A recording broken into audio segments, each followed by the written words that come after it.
Welcome again, YouTube.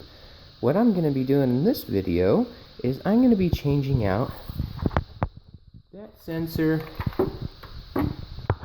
right down there, which is also known as your temperature sensor or manifold temperature sensor or coolant temperature sensor. It's a temperature sensor and I need to change mine.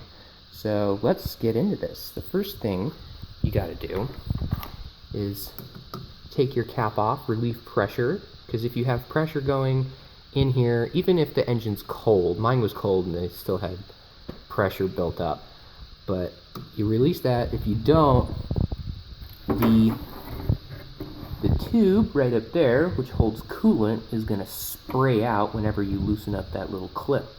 So first thing you do is loosen that up, release any kind of pressure so you don't have leakage. And next thing you want to do down here is loosen up this alligator clip. I had to loosen up mine. You might not have to do yours, but the way it's placed, I just have it sitting on there right now. That's how it was tightened up, so I couldn't get that sensor unplugged, and I also can't get a socket on there. So I had to loosen that up, and now I'm just going to move it out of the way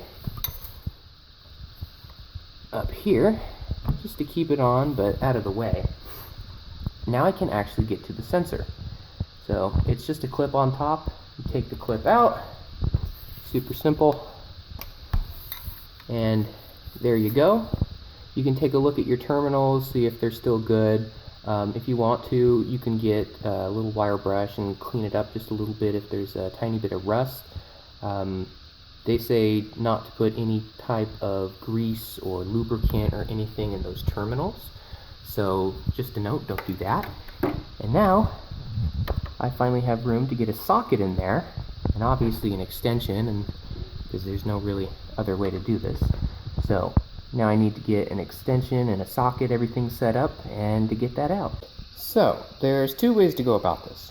You can either drain all of your radiator fluid and then do this, or you can try to swap them out as fast as you can and try not to spill a lot, or put some rags in there and just swap them out really quick.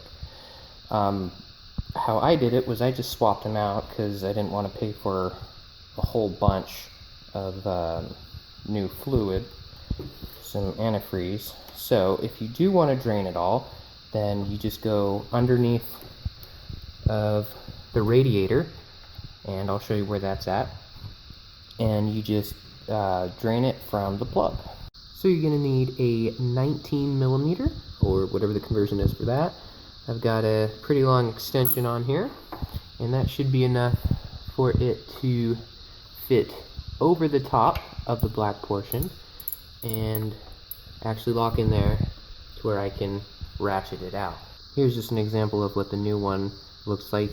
You need to have a deep socket so it can actually go over this piece and hook onto here.